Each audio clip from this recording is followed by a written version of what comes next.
We are back with another episode of the After the Timeout podcast. We have a great guest today, Scott Hennig, head boys basketball coach at Geneva High School. Coach, thank you for joining us. How are you doing today? Good. Thanks for having me. Appreciate it.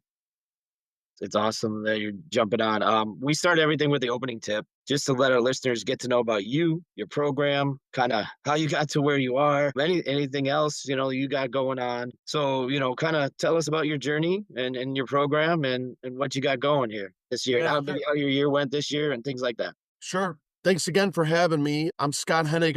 I serve as the head basketball coach at Geneva High School, which is a public school out in the west suburbs. I also teach phys ed and driver's ed at the high school, and I serve as our department chairs of wellness, which is phys ed, health ed, and driver's ed. So part of my day is teaching, and then the other part of my day is more administrative, which is neat experience for me. I've been at Geneva since 2009. I graduated right when the housing market hit in '08. So I was a hard time finding a job. I kind of subbed at different districts. I was an instructional assistant. The cool thing about my experience at Geneva in terms of coaching basketball is I've coached each level. So I started at the freshman. I coached the freshmen for a year. I coached the sophomores for a couple years. I coached the JV, or I was an assistant varsity coach for a couple of years, and then I was able to get the head job.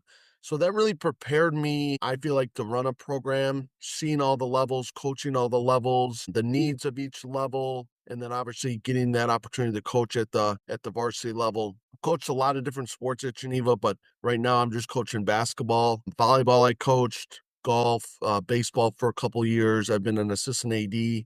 So I've had a nice, for how young I am, I've had a nice background experience at Geneva, coaching those sports, working with a lot of different coaches, seeing a lot of different things. And then obviously getting to serve as the head basketball job was always a big goal of mine professionally. I'm blessed to have a very understanding wife, I would say, especially during the basketball season. She's a coach herself. She's our head volleyball coach, so she gets it. I'm blessed to have 3 children. I got another one on the way, so we'll have another boy in July. We're grateful for that. But Geneva's the best place. It's great kids. My administration's fantastic. My staff is great, teaching and coaching. It's just a wonderful place to teach. I've been grateful, and I don't take that for granted. Let's kind of start with those assistant coach years. You were an assistant coach in the program where you eventually became the head coach, but you were an assistant coach for many years there. So let's kind of start off with Todd and I like to.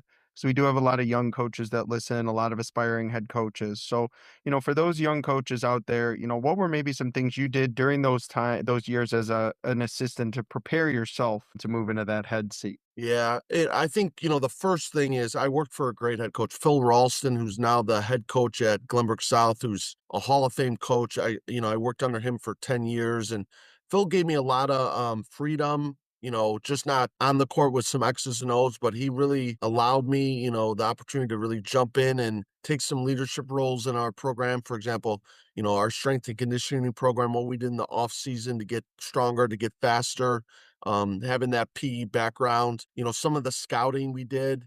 Back then we were on crossover. We weren't on huddle. Seems like forever ago, but a lot of the film breakdown and some of the things we did in terms of preparation for upcoming opponents, he allowed me to really jump in and take ownership of. So I think some of those experiences really helped me prepare as a varsity coach. I think it's important as a younger coach, and I didn't really understand this, but running your own team or your own level really helped me. Planning practice, having the voice during halftime and during timeouts and having to make decisions, just not on, the X's and O's, but just substitutions, how to communicate with parents, how to communicate with players, even, dealing with conflict. I think a lot of coaches, myself included, you want to jump up to that varsity seat or that assistant varsity seat right away. But, I know process is, a big buzzword in coaching. I think going through the steps and being a lower level coach I think is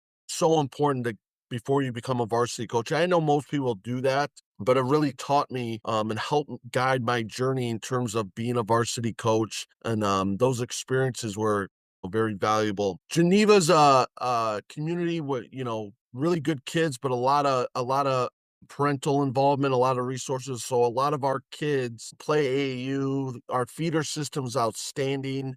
Our middle school system is outstanding. So we have a lot of kids playing basketball year round, which makes my job easier.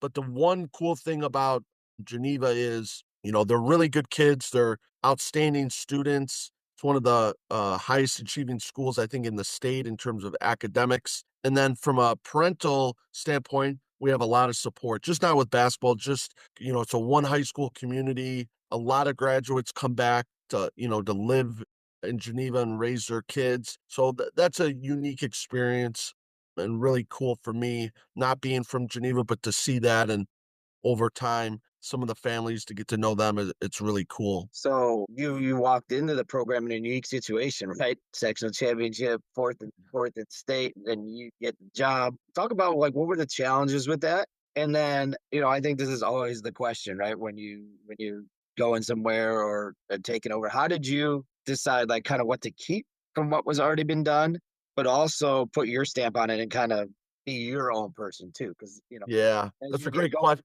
as you get Yeah, going, that's and a great that's important. Yeah, that's a great question. Phil had a lot of success. I think that's, well known in the basketball world. And then we've been able to keep it going. I think, the best advice I was given from some of my mentors is you just got to be yourself. You can't be someone else.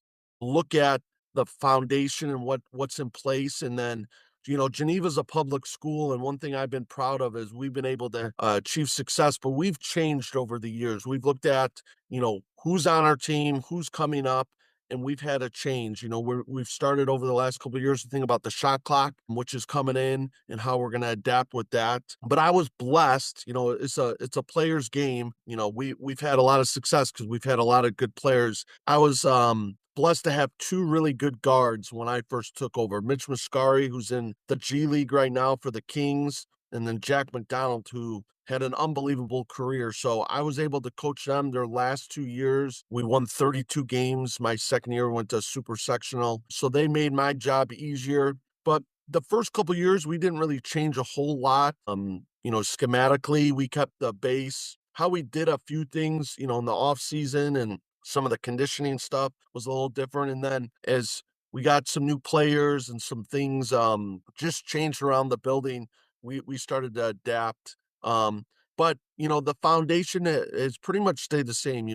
We emphasize team basketball, fundamentals, playing hard, doing the right things off the court, and making sure we have our T's crossed, I's dotted on the court, and then worrying about what we can control. Be prepared, work hard, be coachable, and then just see how the game goes. So it's been a really cool journey. I can't believe it's been 9 years. I blinked and I've been the head coach for 9 years, but it's been a lot of fun. Tell me about it. This is gonna be my 11th year as a head coach, and I still remember the first year. So and so I think this is a really interesting next couple questions. Many coaches move around in their careers, but you've kind of stayed in that same place. We often ask coaches maybe why they took a specific job and what they were looking for in that job. But for you, maybe why have you stayed in that specific place for that long? It's a pretty rare thing in today's day and age. Yeah, I think part of it is my upbringing. So I grew up in Hoffman Estates. I played for a Hall of Fame coach, Bill Wandrow at Hoffman High. And if you know anything about the MSL during that time period, so I graduated in 2003, and that was kind of the norm back then. Tom McCormick was at Conant for 30 years. Bob Williams was at Schaumburg. Bill Wandrow was at Hoffman Estates. Ed Molitor. So it's kind of what I know, and that it's kind of who I am as a person. I've always wanted to build a program. I know kind of the new norm is what you said, jump around, and especially at the college level. But I'm kind of old school. Like I want to be at the same place for my entire career. Really want to spend my life building the program, molding Geneva High School for what I want it to be, just not in the basketball program, but all the other things I do around the building. And it's not about the money. It's not about, looking for a bigger school or a better job. It's just finding a place where you're happy. I always tell my wife and my family, I'm so lucky. I don't even feel like I go to work every day. Like I can't believe I get paid for what I do. I get to go. It's a great place. I have great colleagues. I work for a great athletic director. I get to work with great kids, great students, and great basketball players. So I think some of that stuff, you always look for the best job, and it's not as once you get there, I've heard horror stories about, well, I got this job, I got that job, and then when they get there, it's not what they expected. So, if you're happy and you're doing what you want and you're in a great place, people treat you well and you treat them well, why move? And again, it's kind of what I known as a kid, growing up in that MSL where those coaches stayed, their entire careers, just kind of following their lead and what I know. All right, so let's kind of expand on that a little bit, and talk about right now you're going into your 10th year, but let's talk about maybe some of the changes that you've seen, not only in your community, but right in the basketball world in general, and kind of how you adapted to those, right? Because 10 years is a long time. I mean, you Yeah. think about just 5 years ago, right? And you're like, oh, this was a lot different. A lot has gone on since then. Yeah. So kinda talk about how you've adapted to some of those changes and what some of those changes are. Yeah. Um, just a couple things, just like the community itself, Geneva. So our enrollment's going down. So when I first got to Geneva, we were pushing 2,000 kids. And right now we're under 1,600. We're actually 3A. This was our first year, and we're going to be 3A. So from a enrollment standpoint, we've dropped almost 400 kids in the last 12 years, which is a big jump. With that, we're dependent more on multi-sport athletes, which I'm a big proponent of. I think competing in other sports keeps you sharp. I also think taking a break from basketball is a good thing. But we've had to change some stuff schematically, just in terms of how we do things. The last 7 years, we've played all zone defense. Our time is so limited, I think, with our athletes, where as a head coach, I've really evaluated, okay, if I'm only allowed 20 contact days in the summer and I only have my athletes from November to March and they're playing football and they're playing baseball and they're playing volleyball, what are we really going to focus on? And a couple of things we've decided from the basketball standpoint is we're going to try to get them as skilled as possible. It helps to have size, it helps to be strong and, to be fast and do all those things. But basketball is a skill sport, as you guys know. You got to be able to shoot it. You got to be able to handle the ball. You got to be able to, rebound the ball, pass the ball. So the nice thing that we've learned playing zone is you're allowed in practice to spend more time on skill development. And I think that's been a big change in our program. I remember we played Todd's son in Equa Valley when I was assistant. They were really good. And we spent 70% of our practice guarding Todd's 55 different sets. And I remember thinking about it. All right, are the kids going to remember it? Are we going to defend it in the game? And then, is it really taken away from what we need to do, offensively, press offense, all those other things? And the nice thing about playing zone, and there's pros and cons to man and zone, is you don't see a whole lot of set plays. You see very similar alignments, we're 1-2-2. So allows time to work on skill development, work on some offensive stuff. And I feel like the kids enjoy it too, in terms of we get a lot more shooting in, get a lot more offensive development in. We play more in practice. A couple other things just over time that has changed is just some of the analytics we've looked at. I think when I first got to Geneva, Phil was really good at it, but I felt like it was still pretty new. But we film practice. Obviously, we film all our games, and we're not shy with sharing data with our players. Some players are like, coach, I can shoot the three and I can do this and I can do that. And then when we show them the data, they're wondering why they're not given the opportunity that some other players have been given. And it's like, well, you're not as good from an offensive standpoint or efficiency standpoint as some other guys. So I think over time, we've spent more time looking at data, looking at film. We watch film all the time, just not game film, but practice film too, which I think helps our guys, especially early in the year where you have, 15 to 20 practices before you play maybe a game or two. I think that gives us feedback. We've actually done a little bit less in the off season. One of the things that helps us is all our basketball players at the varsity level lift during PE. So I've got them in our strength and conditioning class where they're on a plan and they can um improve their strength and conditioning during PE class. So that's been nice. We don't have to waste time during the season after practice or They don't have to come back after school. We'll do open gyms in the spring and the fall, and we'll shoot in the morning, but we're not doing as much because, again, we have more kids doing multiple sports. When they're playing football and baseball, I want them to focus on those sports. I don't want to take away from what they're doing with those sports. Want to respect those programs. And then in June, we really hit it hard. We have 3 weeks of summer camp. Refer to it as like an NBA training camp. You get about 12 practices. We host a big summer league, which is great. 20 teams on Mondays and Wednesdays at Geneva High School, and then we'll play about 3 or 4 tournaments on the weekends. We try to play in a live event or two to give some exposure to our players. And then in July, we'll open the gym a couple days, and then we won't get together as a group until after Labor Day when we're back in school. And if guys are competing in a fall sport, they'll be doing that. So it's changed over time. Back when we had just a lot of basketball players only playing basketball, we would do a little bit more, but we're not doing that quite as much as we've transitioned to more multi-sport athletes. All right. So before we get on to our second half here with a specific topic of our March to June prep, we're going to do halftime adjustments, and I kind of want to expand on something you just said about the analytics, but in terms of communicating that to your players, right, and helping them understand the why and the reasoning, right? Because I feel like sometimes they don't necessarily understand it. So it takes some explaining and why we're doing this and how it connects to what we're doing on the court. So, kind of, how do you go about through film and the numbers, share that with them to help them get a better idea of one, how to improve, but two, right? There's only so minutes on the court, how many minutes on the court.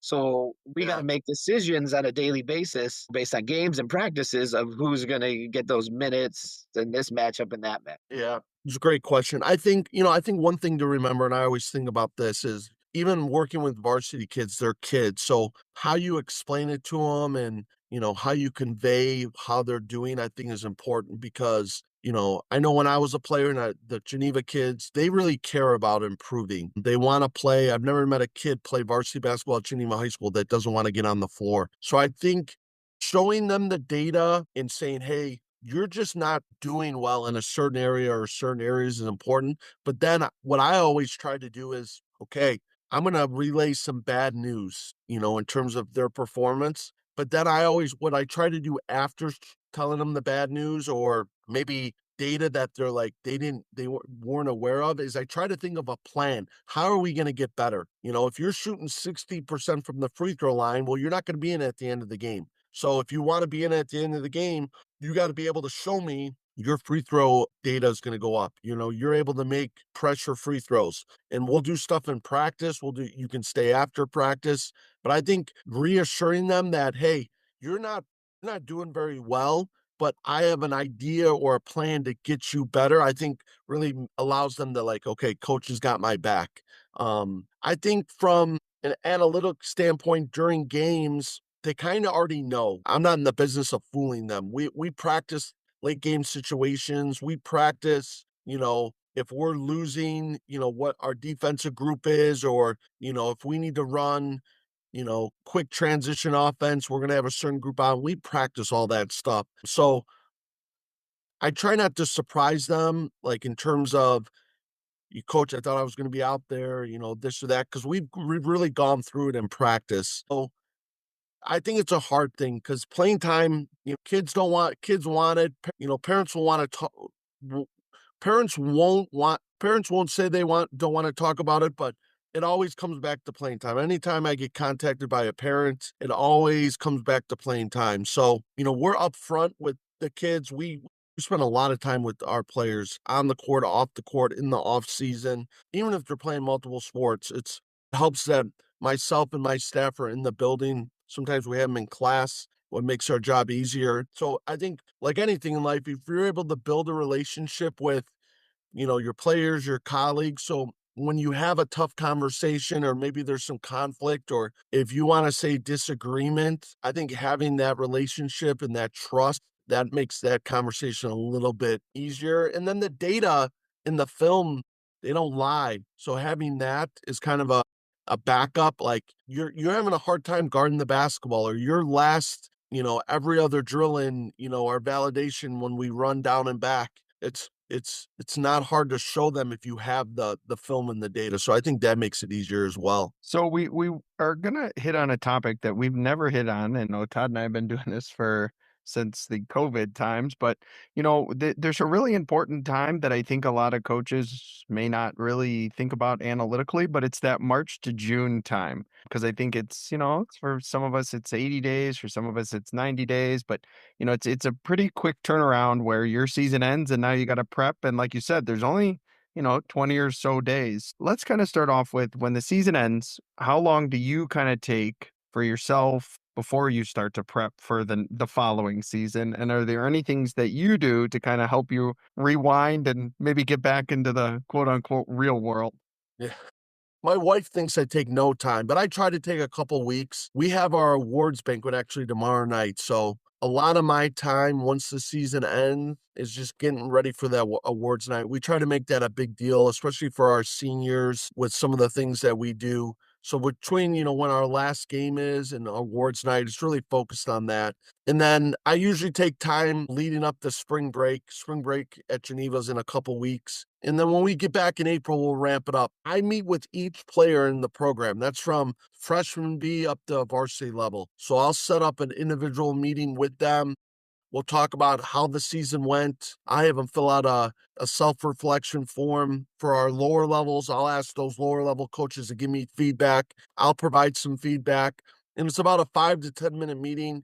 I meet with even the kids that maybe don't want to play basketball next year. I feel like I always tell kids, when you're in our basketball program, you're a member of our basketball family for life. So anything I can help them with academically or, college or, off the floor, just again, having that conversation, reassuring them that, they have an adult that they can trust and if they need anything, but also receiving feedback for them. It's a player's game. So, obviously we see it from the coach's lens and we're always trying to get our program better, but it's about the players. So receiving feedback from them and how the season went and how they did will help us in terms of planning for the next season. I'll also meet with the staff individually on how they thought their season went, any changes in their role, any goals they have. They give me feedback on, some things that maybe I should think about as the head coach, changes based on maybe personnel we have coming up or don't have coming up. So, I spend a lot of time just listening, collecting notes. During that time, we'll work on the schedule for next year. The summer, basically set. We do that in January, February, because that's got to get approved by our athletic department. So our summer schedule is usually good by now, but we'll start thinking about, our non-conference schedule, how we want to approach the summer. And then we really start, I would say mid-April and May, start thinking about, all right, how do we want to play based on who we have coming back, who we have coming up. Not from a foundational standpoint, because I still believe every year fundamentals, shooting, footwork, taking care of the ball, those are kind of our core values in terms of playing the game. Anything offensively, defensively we want to change. And we watch a lot of film. I'll go back every spring and watch all our games and take notes and clip game film. We'll look at I love college basketball. I'm addicted to the college game. We'll look at some college programs that play like us. We'll see if we can take anything from them. And it's a really cool time because, after the season, you catch your breath and reflect, and then you kind of get rejuvenated that you got another season and you're excited. And I'm a big dreamer. Like I'm always, dreaming about, the next experience and what it's going to be like. And as you guys know, every season's different. Even if you're in the same place, the same community, every season's different. You got a new group. We've had groups too that we have a lot of guys back. I remember that 2019 team that went to the super sectional. That was the same team as the year before. I think we lost one player, but that team was just different. So you kind of get, like I said, rejuvenated and excited about the next journey, which is for a coach and a teacher and just a basketball junkie. It's an exciting time. So I wanted to follow up with something before I get to the next question here. But you mentioned you get a lot of feedback from your players and your coaches. So for you, how do you go about processing that, right? Because you're getting a lot of information. You're meeting with every kid. Yeah. Some's probably good, some's probably bad. Some kids have a really good idea, others are just, I don't know, coach or whatever. But how are you as a head coach kind of processing all that and putting it together to now, okay, this is kind of maybe what we have to look at or think about or something, change something here or tweak something there. Yeah, it's from a player perspective, it's hard. I send them a form where they kind of evaluate their skill level. So they grade themselves on rebounding, shooting, basketball IQ, just some of the things that we really harp on during the year. And that their level coach will grade them. I'll give them feedback. The players themselves, especially the lower level players, they don't really provide a lot of perspective in terms of like the program, especially the freshmen. It's their first year in the program. A lot of them, I would say we usually keep between 20 and 25 at the freshman level and 12 to 15 at the sophomore level. So 10 of them probably won't be back in our basketball program. But it's really, I'm a big believer. We have no NBA lottery picks at Geneva High School. We've had a lot of really good players, all state kids, college basketball players, but 95% of our kids are not gonna go on and play college basketball, and that even might be a little low, it might be even higher. So, making it a fun, authentic experience, we ask them a question, "What is their most memorable experience during the basketball season?" A lot of it's not even related to basketball. Like, they enjoy the team dinners. We'll do stuff off the court. We usually go bowling or laser tagging or something in the summer we've done, mini golf. At the end of the summer, the last day of summer camp, we do a big bags tournament where we have prizes. They like that stuff. Not that they don't like doing, our footwork series and our shooting drills. And I joke with them, closeout drills, but it's really off the court stuff. And I think that's good for the coaches to hear because to be honest, that's what it's really all about is providing a good experience, teaching them life skills outside of the game of basketball, and then being as competitive as you can on the basketball court. I tell our varsity guys all the time, our number one goal at the varsity level is to win. I'll tell that to my superintendent, my principal, my athletic director, the parents know that. We're going to try to do that. We're going to do that the right way, but we want to win games. And we're going to do everything in terms of preparing to win. But we also want them to have a good experience and learn life lessons and become better people as well.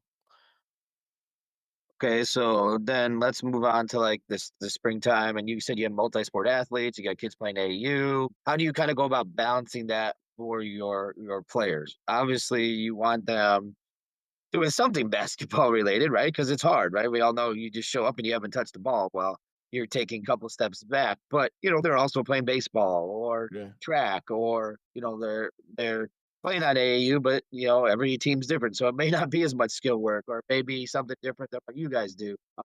How are you kind of balancing that for your players? Are you giving them anything to work on before summer, specifically, or you just want them to kind of get it in where they can and do something? Yeah, it's hard. It's a balancing act. I think each kid is a little bit unique in terms of what they're doing. But during those individual meetings, we'll talk about what they're going to do to become a more skilled basketball player. And like you said, track, baseball, volleyball, it's hard. But I always tell them, especially in Chicago in the spring, the weather's not consistent. One day it's 70 and the next day it's snowing. I always, especially our baseball players, your doubleheader is canceled on a Saturday. Go to the rec for an hour. And I always tell our players from fourth grade up, basketball is one of those sports where I truly believe you can become more skilled on your own. You can take a ball, you go outside the hoop, and you can get better. So I think giving them a plan in terms of here's some ways that you can improve, and then giving them opportunities in the spring is important too. So, we'll do about 5 or 6 open gyms. It's hard. We don't have a field house at Geneva, so we are really tight on space. So we really wait until the spring sports are outside to open the gym up. But we'll come in the morning. We're blessed to have 3 shooting machines, and a challenge to every Geneva basketball player is we want every player from March to November to make 10,000 shots. Not shoot, but make. And I feel like over that, from March to November, it's not as much as they think. I think they hear the word 10,000 and like, holy smokes, I play baseball and I play football. When am I going to get that in? But I feel like if you come in for an hour once a week or twice a week, and you're able to get on the shooting machine, and you do that for 7 months, you can get to that 10,000 um, mark. So again, it's a challenge. It really is with the multi-sport athletes, and a lot of our basketball players are very good students. They're involved in clubs, they're taking honors classes. Some of them have part-time jobs. So just being very aware of their commitment to other activities and then understanding that and then setting a plan that basketball is still an important part of your goals in your life, but how are we gonna work around all these other commitments you have and being reasonable with that and really putting the onus on them in terms of communicating and being organized again is a life skill and just, working hard when they have the opportunity to. So we've talked a lot about, some player development and things, but as you start to prepare for summer and look at the next season, Todd and I don't talk a ton about X's and O's, but as you start every spring to look at your personnel, you kind of talked about doing it in April and May and kind of looking at the things that you're going to do for the next year. How do you go about deciding like we're going to keep XYZ, we're going to tweak XYZ, we may eliminate XYZ and we may add XYZ? How do you kind of go through that process to fit your personnel, but also stay your identity, your culture, etc.? I think that, from a coaching standpoint, I think one of the things that I do and our staff does is we watch a lot of film of us from the past year and we look at, okay, what did we do well? What didn't we do well? And if we didn't do it well, did we not teach it as well? Did we not spend enough time on in practice? I'm a big believer in, detailed practice plans, to the minute. And then based on, what we saw in film and then what, how we are practicing, is it worth keeping? Our foundation's set. The Geneva, prototypical Geneva kid is going to be athletic. They're going to play a lot of basketball growing up because of the resources we have in the community. And they're going to be, there's a solid basketball IQ. So we build our system based on the type of kid that we get. And every year is a little bit different in terms of year to year, but typically a Geneva player has played a lot of basketball, there's skill, and there's a good IQ. So with that, we'll tinker with our system a little bit, but over the last couple years, we've played a lot of zone defense. We've run a lot of Princeton actions in terms of getting guys in space and trying to be as hard to guard as possible. The one thing I've learned as a head coach is you're really not going to trick coaches at the varsity level. Our league is full of just really good coaches, people that work hard, that watch a lot of film, that know what they're doing. So I always tell our staff we have to have our ducks in a row. If we're just going to show up on Friday night and try to out scheme people, we're in for a long season or a long career. So we try to get ahead of it in terms of who do we have, and then based on who we have and the foundation set, how do we want to play? And I tell our guys all the time, basketball is a team sport, but it's not equal opportunity. So we're going to put our best players who the coaches think are the guys that are most efficient. We'll just use the offensive side of the ball, who can score the basketball in the best spots to score the basketball. And not that we make any drastic changes, but um, my high school coach said it all the time. It's a great shot if it goes in. So if we have a really efficient player or players, we're going to give them opportunities to shine. That's what we try to figure out in the spring. And the nice thing is, as coaches, we kind of know. The lower level coaches have given us feedback. We've watched them. We usually don't bring a lot of lower level players up. So we get to see them as freshmen. We get to see them as sophomores. So we have an idea, even though the varsity game is different than the lower levels, we kind of have an idea by the time they get to us as juniors of, their skill set and or where we need to get them. So we're able to plan for that next season. All right, so let's go like for you, what are things you like to look at? You said you do a lot of Princeton. So like is there teams looking at? Is there things you're doing?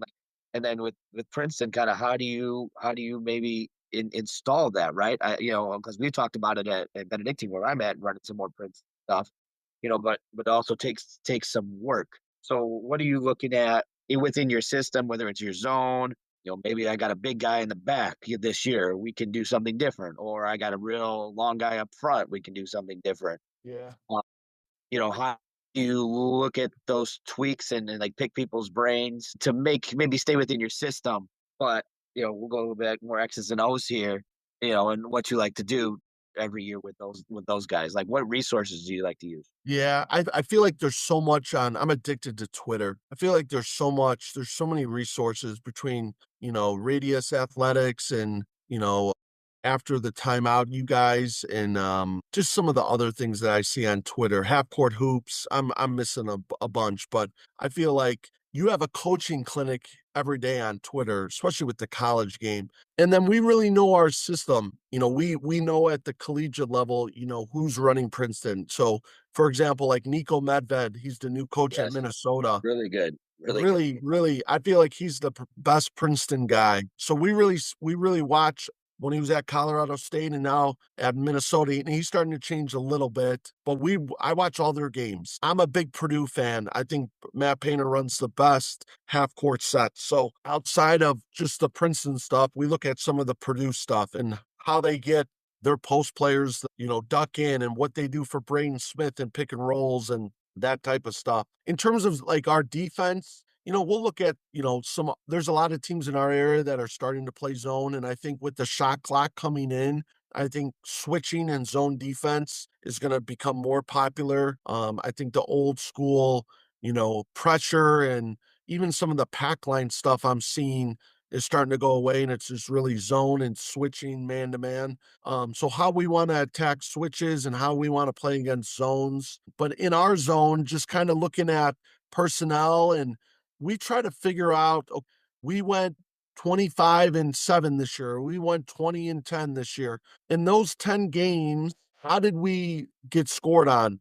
For example, this year, in all 7 games we lost this year, we got out rebounded. So, I think rebounding sometimes, at least for me, is a challenge to teach and practice. I think part of rebounding is just desire and Especially on heart zone. and effort, especially in the zone, right? So is there something in our zone slides we're not doing right? Is it we didn't have a lot of size and we battled some injuries? Our tallest, we did have a 6'5" kid, but we started 3 kids under 6 foot. So was it a DNA thing?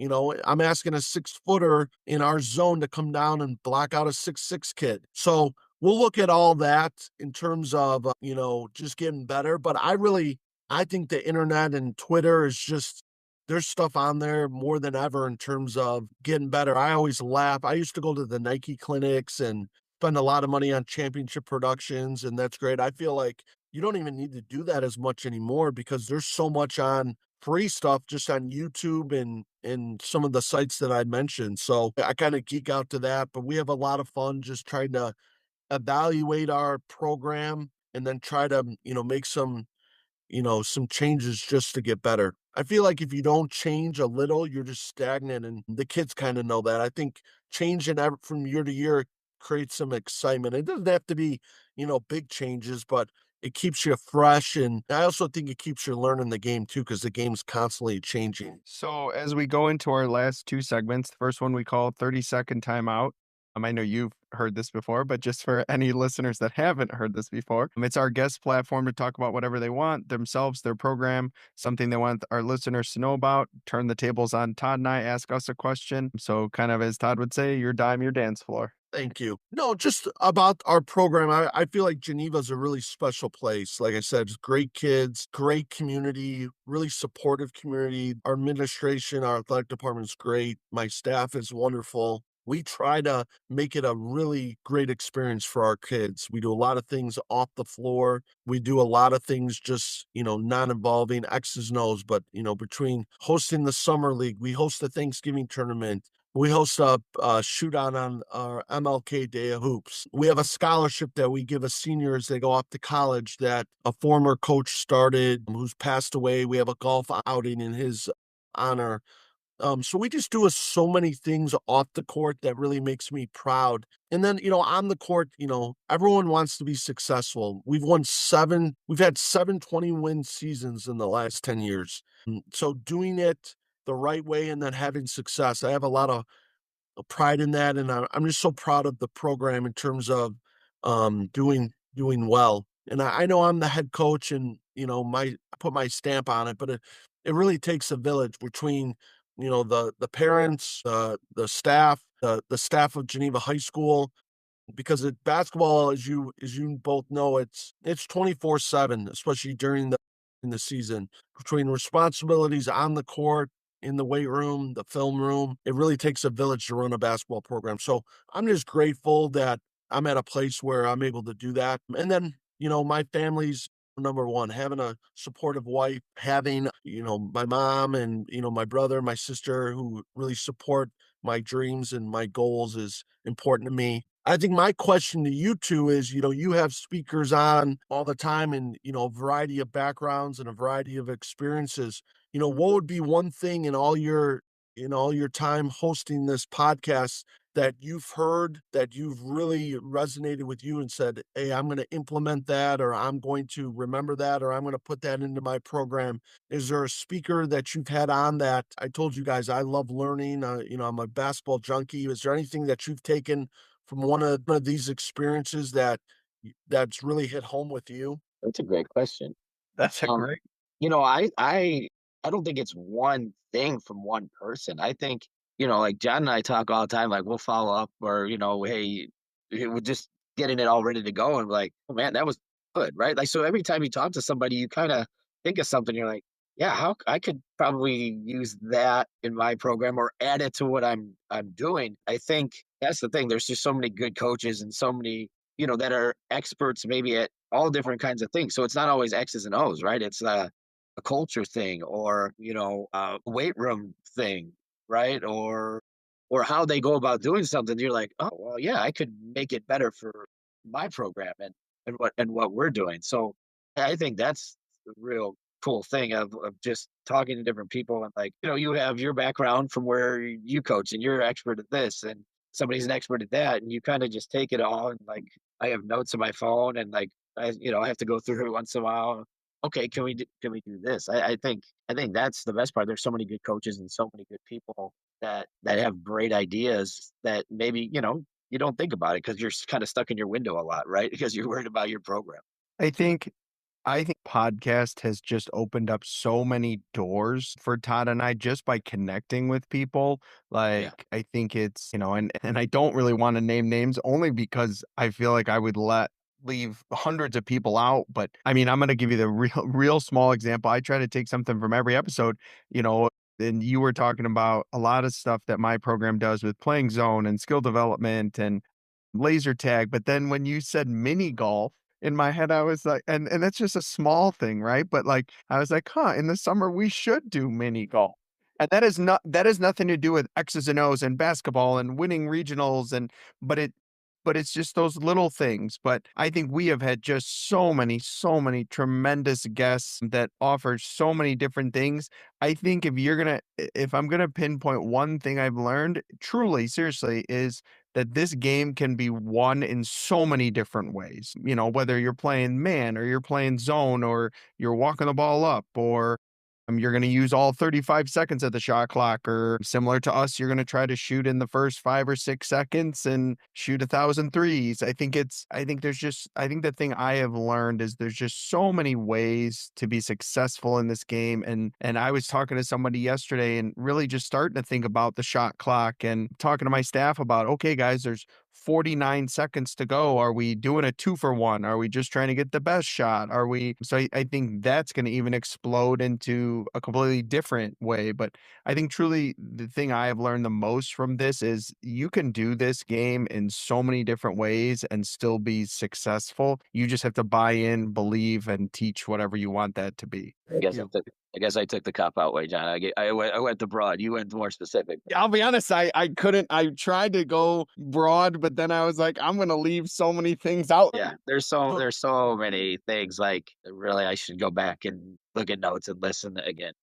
John, I'm gonna ask you about mini golf next summer. So I know I you're gonna think go mini golfing now. I think one thing that Todd and I have learned too, and I just thought of this, and I know Todd, you bring it up all the time, is, and you brought it up, Coach, too, about Twitter. There's just so much information. I think, and Todd and I have talked about this, and I know Todd feels this way. Sometimes the challenge is pulling through thousands of things to pick the 2 that you like. I think it's just there's just so much information now. I know you guys know Will Ray. I Oh, remember yeah. telling me, "You can do anything you want, but you can't do everything." You know what I mean? So I think you can get lost in the cyber world with Twitter and with all the resources. I know sometimes I'm like, "I like that, I like that, I like that," and I'm like, "We can't do that." And then I start thinking about the college game. They went and watched college practice at Purdue a couple years ago, and they got 10 graduate, managers, and they got It makes with a the lot easier. coaches now. It makes a big difference. We have 3 coaches at the varsity level at Geneva, so you gotta think,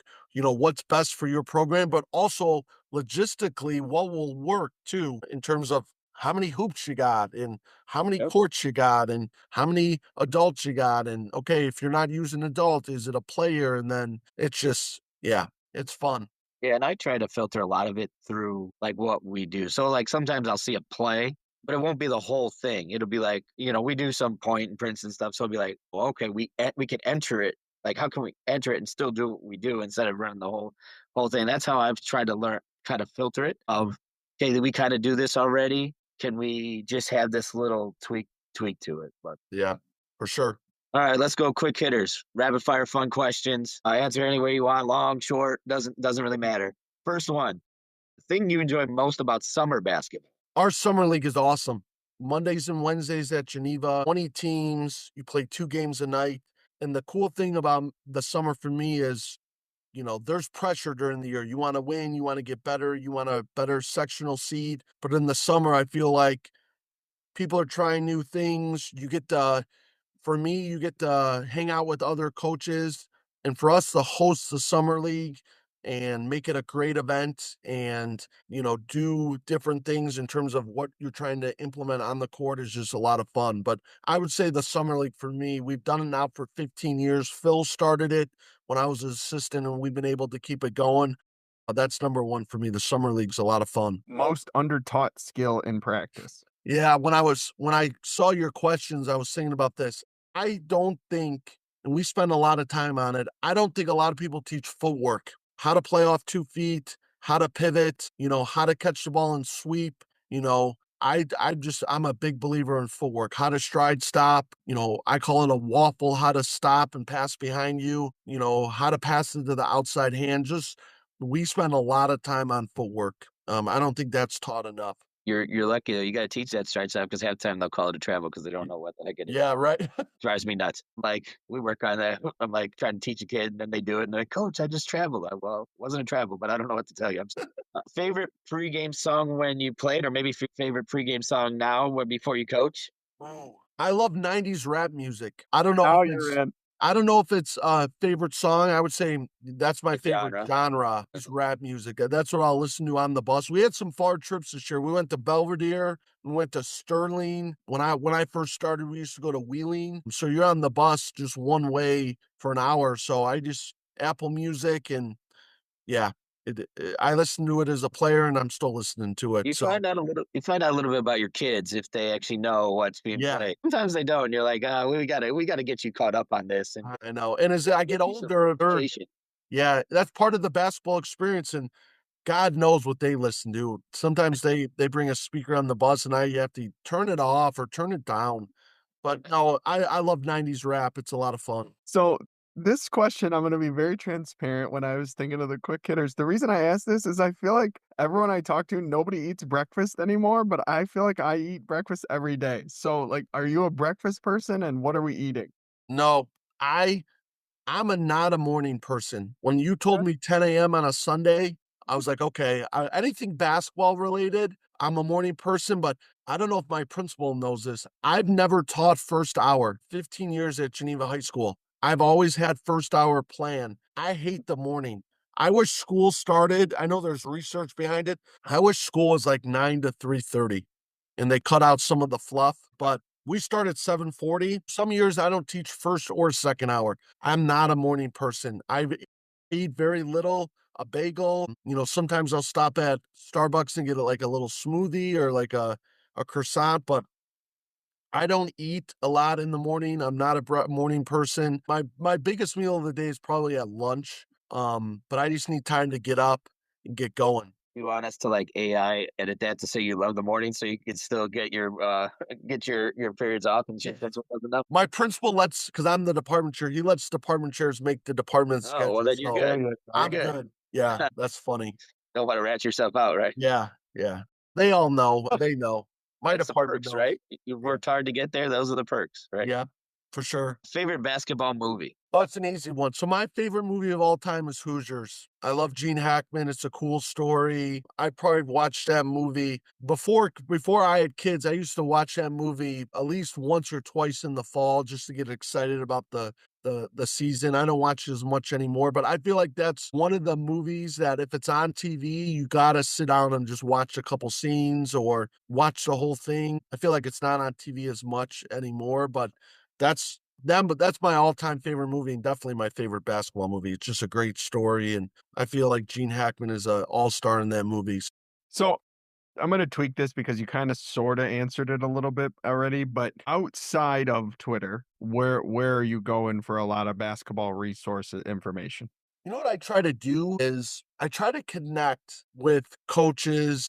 I try to connect with coaches that I wanna learn about their system or their program, and I just try to meet with them. I don't know if it's I think the big coaching clinics a little bit are overrated, and there's going to see Tom Izzo and going to see Matt Painter and Brad Underwood, that's great, but I feel like sitting one-on-one with a high school coach or maybe a Division III coach. So, for example, we used to run the swing offense. So one day in the summer, Jeff Gard at Wisconsin, Platteville, they ran the swing, and we just hung out for 4 hours and talked swing offense. And it allows for some Q&A. It allows for you to kind of dive into film. So I usually try to connect with, 3 or 4 coaches in the spring and summer based on a topic that I'm really interested in learning or getting better at, that I feel like their teams do really well or they do very well as a coach, and then I just try to get better. I get more out of that than a big coaching clinic or, I think the roundtables are very good too if they're organized and they're specific. I've been like to the zoners only and just some other, roundtables. I think that's great if there's an agenda and it's organized. I just think the big clinics, it's not as one to one. Well, coach, we appreciate you jumping on with us today. I know our listeners are gonna gain a lot from this episode, so thank you for your time, thank you for sharing the game, and thank you for joining us. Thanks for having me. Really appreciate it. You guys take care now.